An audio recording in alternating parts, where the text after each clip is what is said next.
성취하는 공동체, 이러한 제목으로 말씀을 나눕니다. 다니엘서 1장, 2장, 3장의 내용을 가지고 말씀을 나누도록 하겠습니다.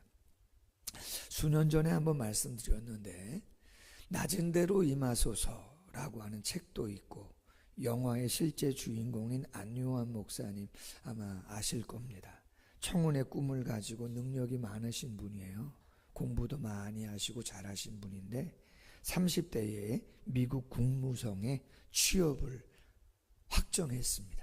그리고 미국에 취업하기 위해서, 국무성에 취업하기 위해서 비행기를 타야 되는데 갑자기 앞이 안 보입니다. 어제까지도 아무런 이상이 없었는데 갑자기 세상이 다 깜깜해진 거죠. 이유도 없이 완전히 실명을 한 거예요. 비행기 못 탑니다. 아내도 떠납니다. 가족 다 잃어버립니다. 절망합니다. 마지막 선택, 자살이죠. 그때 하나님이 찾아옵니다. 그의 아버지 월남하신 목사님입니다.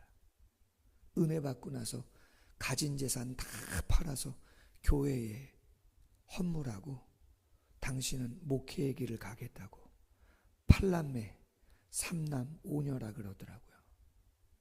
하나님께 맡기고 당신은 목회하겠다고 월남에서 개척해서 목회의 길을 걸어간 거예요. 기도가 쌓였는지 이분 예수님 안 믿고 세상 생활했어요. 자기 힘 믿고 자기 머리 믿고. 미국 국무성에 들어갈 정도면 여러분 보통 공부한 거 아니잖아요. 갑자기 실명합니다. 하나님이 만나주시죠. 회개합니다. 회심을 경험하죠. 어떻게 지내시나 인터넷 찾아보니까 작년 재작년에 서울에 새로운 교회라고 그 한홍 목사님이라고 대형교회입니다. 온누리교회 하용조 목사님 계실 때 1.5세대 유학생인데 목회자인데 스카웃 돼가지고 수석 부목사로 온누리교회 사역하시다가 개척했는데 수천 명 모입니다. 수요 저녁 예배에 설교를 하셨더라고요. 하박국서 3장을 가지고 왜로부터 비록으로 라고 하는 제목이었어요. 왜로부터 비록으로 라고 하는 제목이에요. 왜 실명하게 하셨나? 왜 실패하게 하셨나? 왜 가난하게 하셨나? 왜 저 사람 만나게 하셨나? 왜로 시작하면요 원망과 불평, 의심밖에 안 생겨요. 신앙은 왜로 시작하는 게 아니고 비록으로 시작해야 된다는 거죠. 절대 믿음, 절대 순종. 비록 무화과 나무가 무성하지 못하고, 비록 포도나무에 열매가 없고, 비록 감람나무에 소출이 없고, 비록 먹을 것이 없고 양이 없고 소가 없어도 여호와로 말미암아 즐거워하며 구원의 하나님으로 기뻐하리라. 다른 거 다 없어도, 비록 다 없어도 하나님이 함께 하시면 나는 찬양을 선포하고 그럼에도 불구하고 믿음으로 살아간다. 아멘. 그게 신자예요. 여러분, 우리가 오늘도 모를 뿐만 아니라 내일은 더더군다나 몰라요. 오늘 좋다고 해서 내일이 보장된 거 아니에요. 오늘 힘들다고 해서 내일도 힘들 거라고 생각하시지 않으셔도 되는 거예요. 우린 다 한계 있는 사람들이에요. 그 사람들은 보여지고 만지는 게 있으면 편안함을 느끼죠. 저도 마찬가지예요. 그러나 여러분, 그것보다 더 본질은 뭐라고요? 그것이 변하든 상관없이 변하지 않는 하나님 앞에서 흔들리지 않는 내 마음 잘 간수하려고 예배하고 기도하고 말씀 보고 할렐루야 외라는 게 아니라 비록으로. 하나님 만난 안요한 목사님 맹인들 선교를 위해서 결단하고 교회 세우고 집회 다닙니다. 미국 집회까지 소문이 나서 설교를 하게 됐죠. 한 유명한 안과 의사가 은혜 받고 목사님 찾아가서 혹시라도 한국에선 안 된다고 했지만 미국의 의술이 좀 더 나으니까 한번 좀 검사 받으면 어떻겠냐고. 그래서 미국에 집회 갔을 때 검사를 받았더니 다시 앞을 볼 수 있다는 거예요.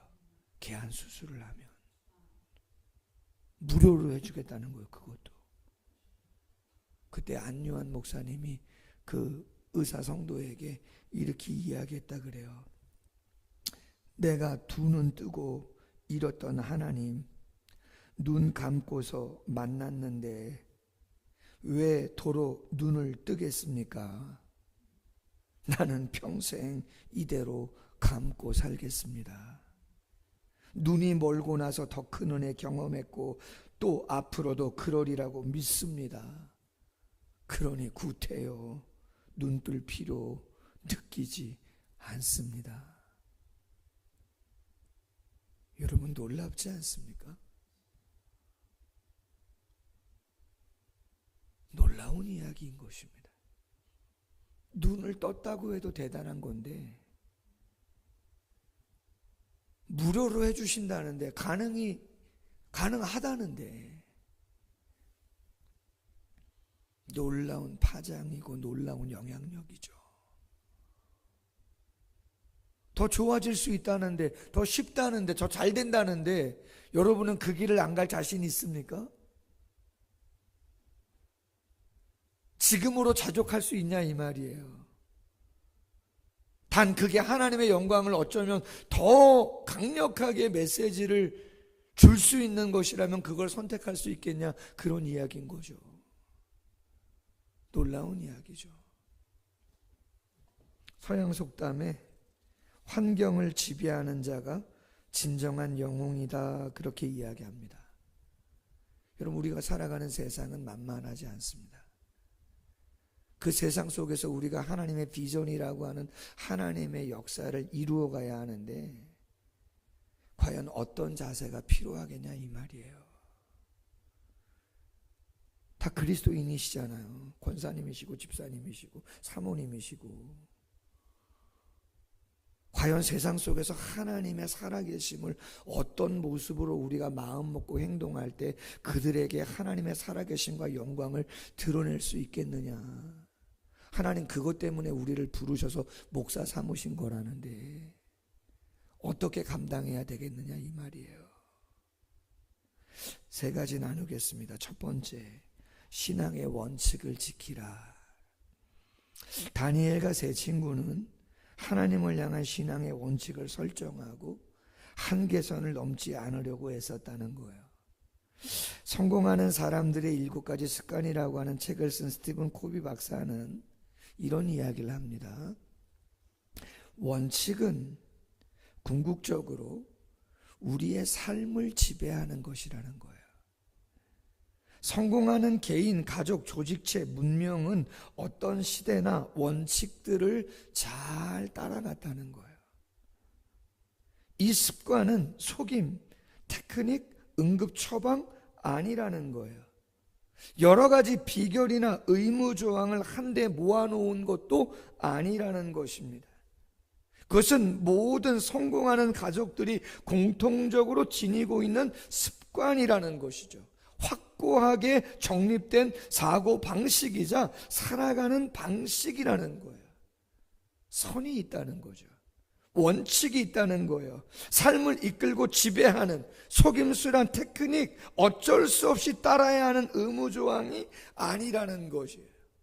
성공하는 수많은 사람들의 습관, 확고하게 정립된 사고방식이다라고 하는 거예요.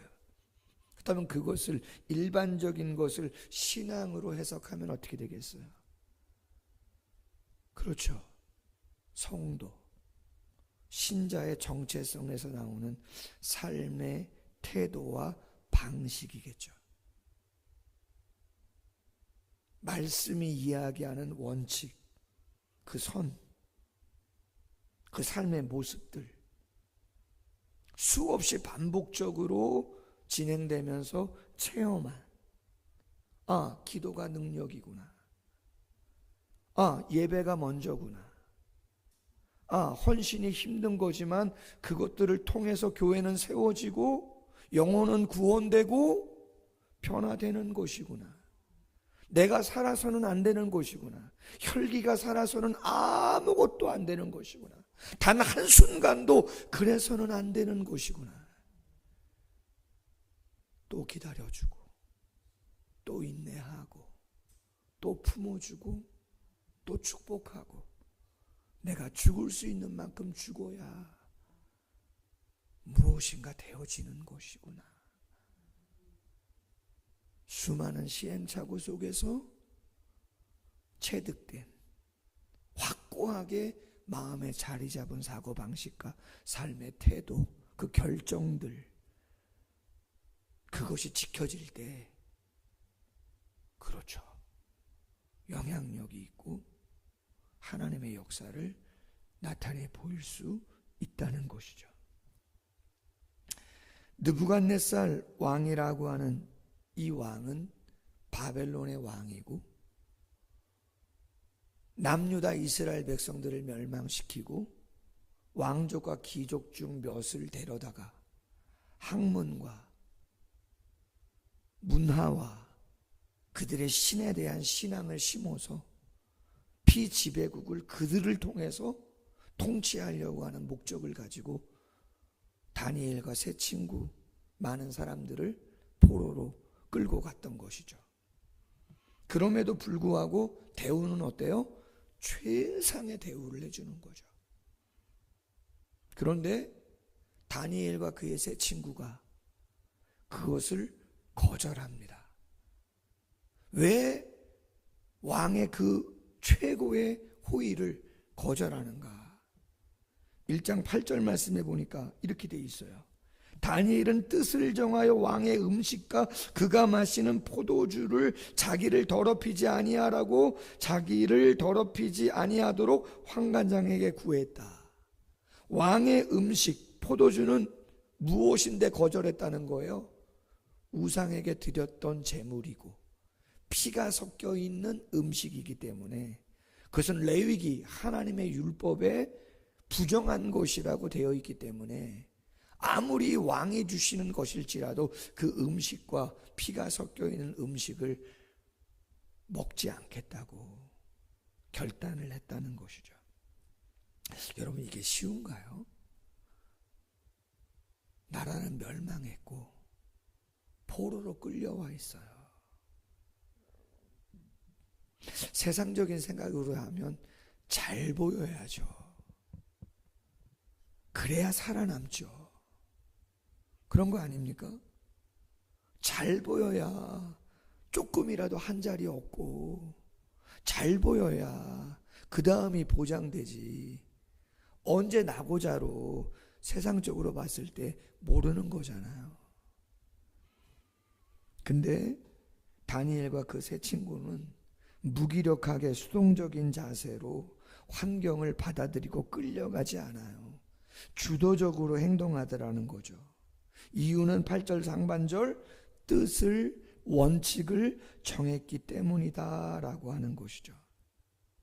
여러분, 사탄이 꼭 성도들을 유혹하고 넘어지게 하는 세 가지 표현이 있다고 말씀을 드렸는데, 제자 훈련할 때 꼭 이야기하는 부분이죠.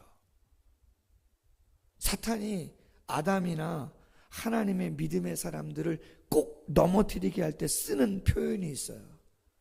뭐죠? 괜찮아, 아무 일 없을 거야, 이런 거. 또 뭐죠?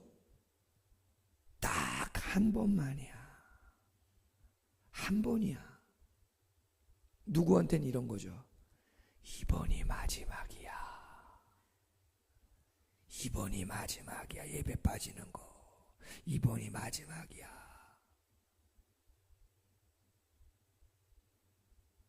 그 다음에 또 뭐예요? 세상 모든 사람 다 그렇게 하는데 뭐 너만 굳이 그렇게 할 필요 있어. 신현준이라고 하는 배우가 집사님이시라면서요.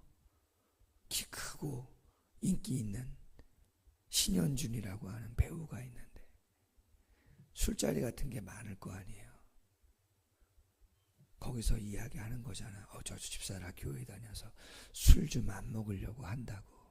그랬더니 그 옆에 있는 선배가 탁 어깨를 치면서 괜찮아 마셔. 근데 그 다음에 이야기가 뭐라고요? 에이 난 장로야. 여러분 그게 무슨 상관이에요? 요즘 시대에. 목사면 뭐하고 장로님이면 뭐하고 그게 무슨 상관이에요? 온전히 하실 때 의미가 있는 거지. 욕을 더 먹이는 거 아닙니까? 더 악영향을 끼치는 거 아닙니까? 차라리 목사 안수를 안 받았으면, 차라리 중직자가 안 됐으면, 아예 집사님이라고 하는 타이틀이 없으면 그나마 모를까. 정말 안타까운 이야기인 거죠. 사탄은 원칙을, 선을 무너뜨려요. 넘어버리게 만드는 거죠. 괜찮아. 한 번만이야. 이번이 마지막이야. 다 그래.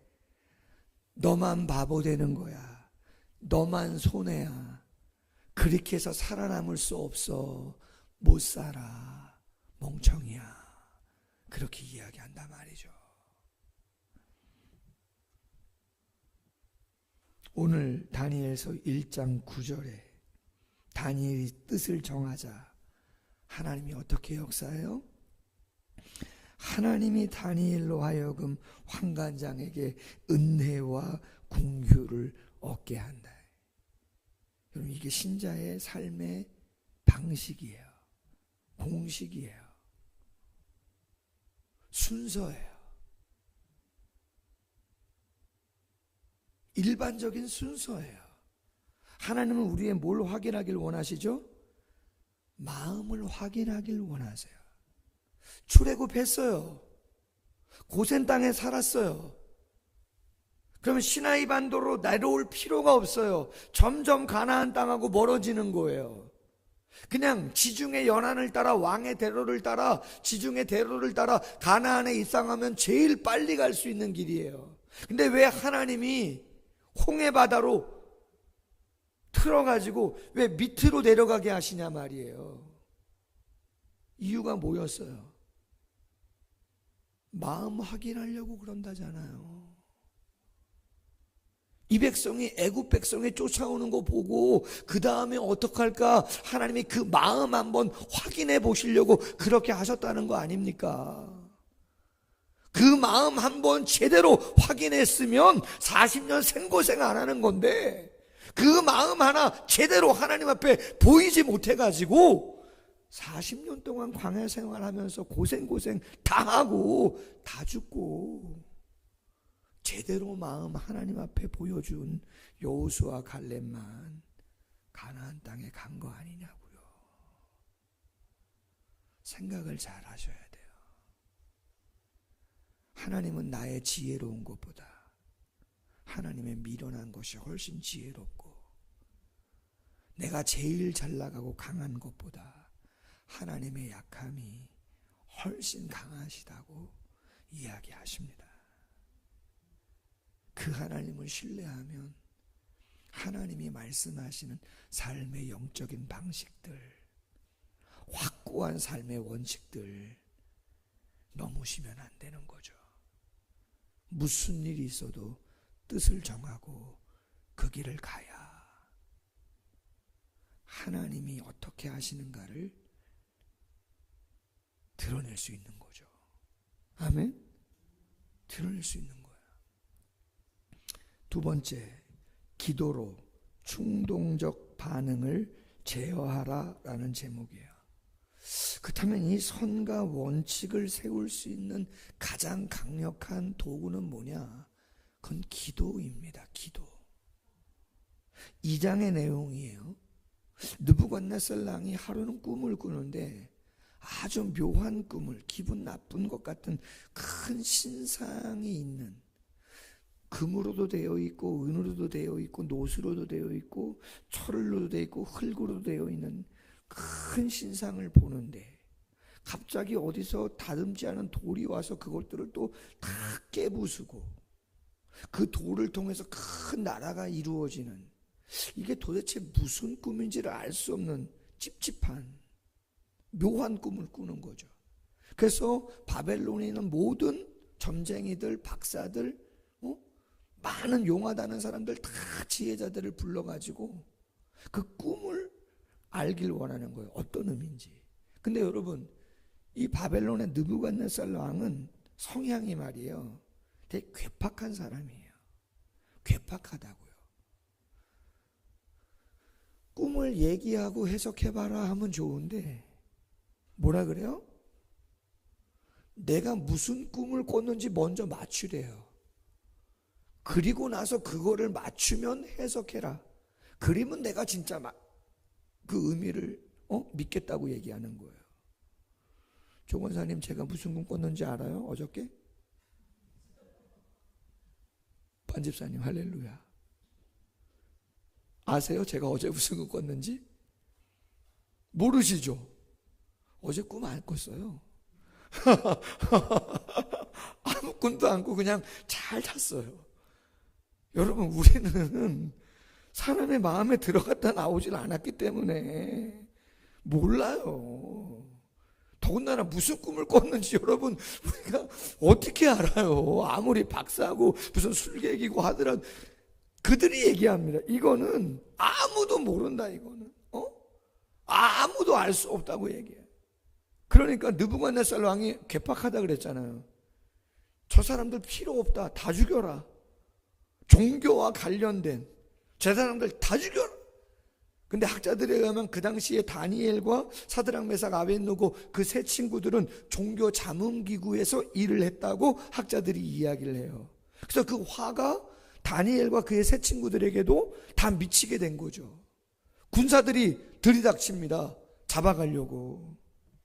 그때 다니엘서 2장 15절, 왕의 근위대장 아리옥에게 물어 이르되 왕의 명령이 어찌 그리 급하냐. 아리옥이 다 자초지종을 말합니다.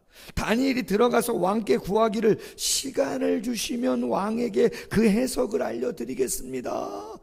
다니엘 대단하죠.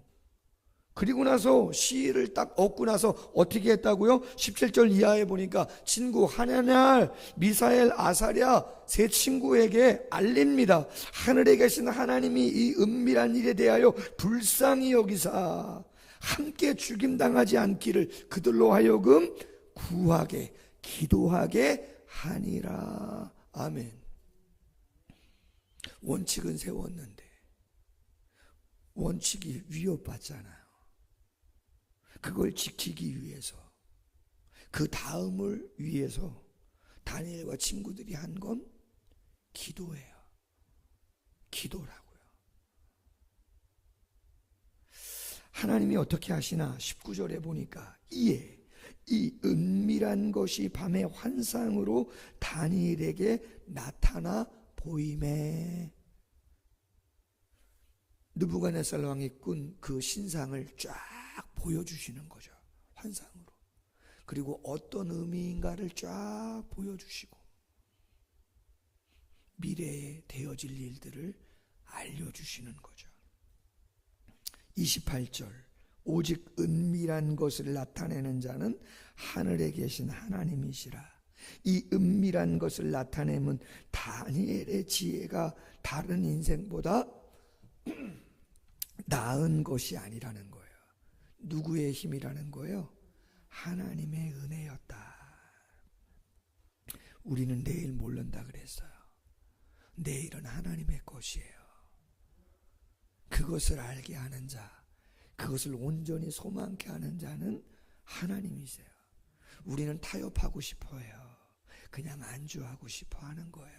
편하게 하고 싶어 하는 거예요. 저나 여러분이나 똑같아요. 똑같은 성정을 갖고 있었기 때문에 사람의 본능이에요. 그럼 원칙은 어떻게 지켜요? 하나님의 역사는 어떻게 경험하게 해요? 그건 기도가 아니면 안 되는 거예요. 기도가 아니면 안 되는 거예요. 격언 중에 이런 말이 있죠. 그대의 환경을 보고 하나님 보지 말고 하나님을 통하여 환경을 바라봐라. 환경만 보면 의문 생기고 의심 생기고 원망과 실망이 생기는데, 하나님을 먼저 보고 환경을 보면 비전이 보이고 나의 정체성과 내가 감당해야 할 사역이 보인다는 거예요. 그러면 기도해서 능력 달라고 할 수밖에 없고, 지혜 달라고 할 수밖에 없고, 담대한 마음 달라고 간구할 수밖에 없는 거예요. 아멘. 내 개인으로는 답이 안 나오기 때문에 하나님을 의지하면 하나님이 깨닫게 하시려면 깨달음도 주시는 거고, 사람이 필요하면 사람도 주시는 거고, 아멘. 낫게 하시려면 낫게도 해주시는 거예요. 아멘. 분명한 것이죠. 특별히 기억해야 할 것은 다니엘이 절대로 충동적으로 반응하지 않아요. 그죠? 충동적으로 반응하지 않는다는 거예요. 여유가 있잖아요. 왜 이렇게 왕이 급하시냐? 야, 대단하죠? 왜 이렇게 왕이 급하시냐? 시간 줘라. 그러면 대답하겠다. 여러분 꼭 기억하십시오. 어떤 일이 생겼을 때 큰 일이든 작은 일이든 딱 생각나고 느껴지는 대로 행동하시지 않기를. 아멘. 여유를 가지셔야 되는데, 그 여유는 기도의 시간을 확보하기 위한 여유를 가지셔야 돼요. 아멘. 좋은 일이든 그렇지 않은 일이든 여러분 꼭 시간을 확보하셔야 돼요. 즉각적으로 충동적으로 반응하지 마시라고요. 어떤 감정의 일이든 어떤 일이든 그게 지혜예요. 그게 오늘 다니엘과 그의 친구들이 보여주는 아주 탁월한 지혜인 거예요. 군사들이 왕의 명령을 가지고 막 왔는데 그럼 게임 끝난 거죠. 그런데도 수동적으로 끌려가지 않고 믿음의 원칙 안에서 얘기하는 거예요. 시일을 달라. 여러분, 기도를 하려고 마음의 작정을 갖는 거, 그리고 응답이 바로 오든 안 오든 그 기도의 시간을 갖는 그 자체가 놀라운 전환점이 될 수 있고 반전을 이룰 수 있는 계기가 됩니다. 아멘. 어제 가졌던 생각이 오늘 기도하시면, 아, 내가 어제 성급했구나. 아, 내가 그 말을 왜 했을까? 아, 내가 조금 더 인내했으면 좋았을 것을. 여러분 그럴 때 있어요, 없어요? 있는 거예요. 충동적인, 즉각적인 반응은 실수할 확률이 있어요. 그러나 그 문제를 갖고 기도하셔라. 그러면 내가 미처 생각하지 못했던 번뜩이는 지혜를 하나님이 주십니다. 주십니다. 아멘. 그럼 그 마음도 주십니다. 그럼 우리는 뭐 해야 되냐? 절대적으로 믿고 절대적으로 순종하는 거예요. 그럼 역사 뒷감당은 하나님이 하시는 거예요. 그래서 내가 했다는 이야기를 할 수 없고, 이 일은 누가 하셨다? 하나님이 하셨다고 고백을 할 수밖에 없는 거예요. 그렇기 때문에 기도하는 자가, 무릎 꿇는 자가 간증이 많을 수밖에 없는 것이고, 하나님의 영광을 더럽힐 수밖에 없는 거예요. 죄송하지만 기도가 없다, 무릎 꿇는 게 없다, 즉각적으로 내 경험과 내 지식과 가지고 한다, 여러분 간증이 있을 수가 없잖아요. 하나님께 기도하고 그분의 은혜를 구할 때 하나님이 역사를 하시는 거죠. 시편 25편 12절, 여호와를 경외하는 자 누구냐, 그 택할 길을 저에게 가르치시리라. 그러므로 긍휼하심을 받고 때를 따라 돕는 은혜를 얻게 하여 은혜의 보좌 앞에 담대히 나아갈 것이라. 아멘. 마지막 세 번째, 환난 속에서 지키시는 하나님. 오늘 본문이에요. 두라 평지에 금신상을 세웠어요. 절하라 그래요. 절하지 않으면 극렬히 타는 풀무불에 집어넣겠다는 거예요. 왕권 강화를 위해서. 그때 갈대아 바벨론 사람들이 유다 사람들을 믿게 보고 참소합니다. 사드락 메삭 아벳느고 왕을 높이지도 않고 신들을 섬기지도 않습니다. 왕의 세운 신상에 절도 안 합니다. 느부갓네살이 말한 게 있잖아요. 다 타 죽인다고. 사드락 메삭 아벳느고를 불러서 회유합니다. 다니엘서 3장 14절 이하 15절에 말합니다. 이제라도 신상하게 엎드려 절하면 좋거니와 만일 절을 하지 않는다면 불에 넣겠다. 사드락 메삭 아벳느고가 대답합니다. 16절 이하에 우리가 이 일에 대하여 왕에게 대답할 필요 없습니다. 하나님은 건져주실 겁니다. 18절 그렇게 하지 아니하실지라도 섬기지 않겠습니다. 절하지 않을 것입니다. 여러분, 원칙이 세워졌어요. 기도를 통해서 하나님의 뜻을 알아요. 도움을 구했어요. 그런데도 여러분, 상황이 안 바뀔 때 있어요, 없어요? 손해가 눈앞에 보일 때 있어요, 없어요? 내가 어려워지는 게 딱 느껴질 때 있어요, 없어요? 그럼 여러분 그때 어떻게 하실 거예요? 아니, 원칙 정했다니까요. 기도도 했어요. 근데 상황이 안 바뀌어요. 응답이 없단 말이에요. 내가 손해본단 말이에요. 내가 어려워지게 됐단 말이에요. 그럼 그때 어떻게 하실 거냐고요. 오늘 본문이 그 답을 주는 거예요. 그렇게 아니하실지라도 손해보겠다는 거예요. 감당하겠다는 거예요, 어려움을. 심지어 이들은 내 목숨도 하나님께 드리겠다는 거예요. 놀랍지 않아요? 어떤 일이 벌어져요? 25절 말씀에 결박되지 아니한 네 사람이 불 가운데로 다니는데 상하지도 아니하였고 그 넷째 모양은 신들의 아들들과 같도다. 풀무불에는 사드락 메삭 아벳느고 딱 3명만 들어갔는데 한 사람이 더 있는데 신들의 아들의 형상이다, 천사를 보냈다는 거잖아요. 27절에 보니까 머리털도 그슬리지 않고 겉옷 빛도 변하지 않고 불탄 냄새도 없었다고 이야기합니다. 그리고 나서 느부갓네살 왕이 그곳에 찾아와서 이런 이야기를 합니다. 28절에 느부갓네살이 말하여 이르되 사드락 메삭 아벳느고의 하나님을 찬송할지로다. 그가 그의 천사를 보내사 자기를 의뢰하고, 여기서 자기는 하나님일 수도 있지만 아니면 자기 자신들을 이야기할 수도 있지만 자기 자신들 3명 자신을 이야기할 때 거기서 자기 자신을 의뢰했다는 건 교만했다는 얘기, 자만이 아니에요. 자기들이 하나님 앞에서 세운 원칙, 기도, 그걸 의지했다.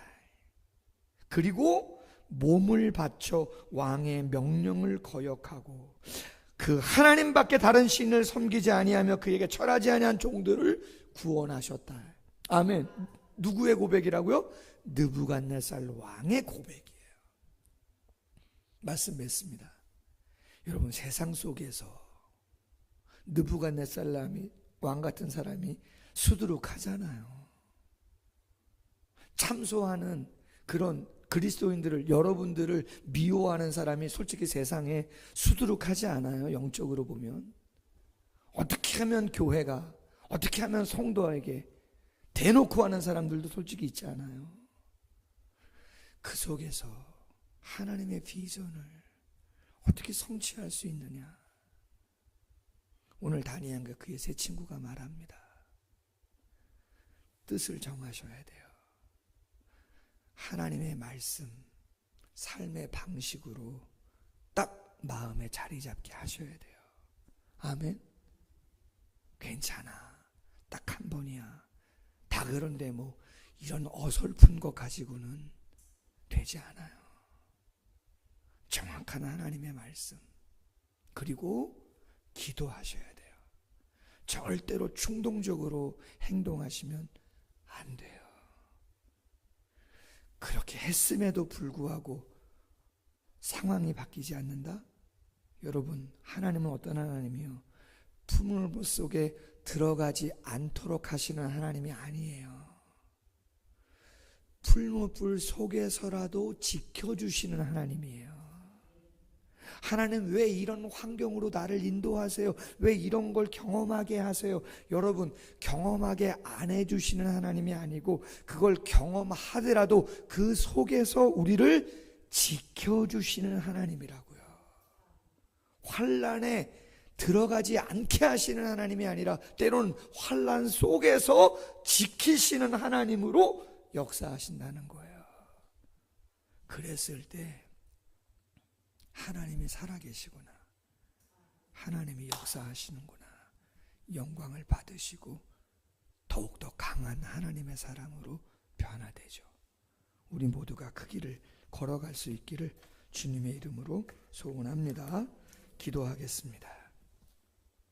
하나님 아버지, 다니엘과 세 친구처럼 세상 속에서 하나님의 비전을 성취해가는, 나라가 멸망하고 성전이 무너지고 포로로 끌려가는 다윗의 언약이 무색해지는 신앙의 회의가 있는 그때에 그 이방 땅에서 아직도 하나님은 살아계시고 이스라엘만이 하나님이 아니라 세상을 주관하시는, 열왕을 다스리는 하나님이심을 나타내 보이기 위하여 다니엘서를 기록하시고 놀라운 역사들을 행하여 주셨습니다.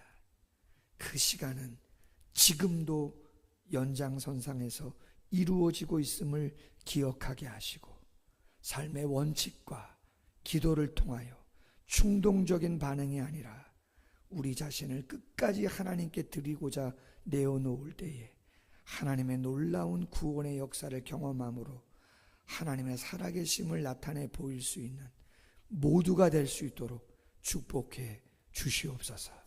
예수님의 이름으로 기도하옵나이다.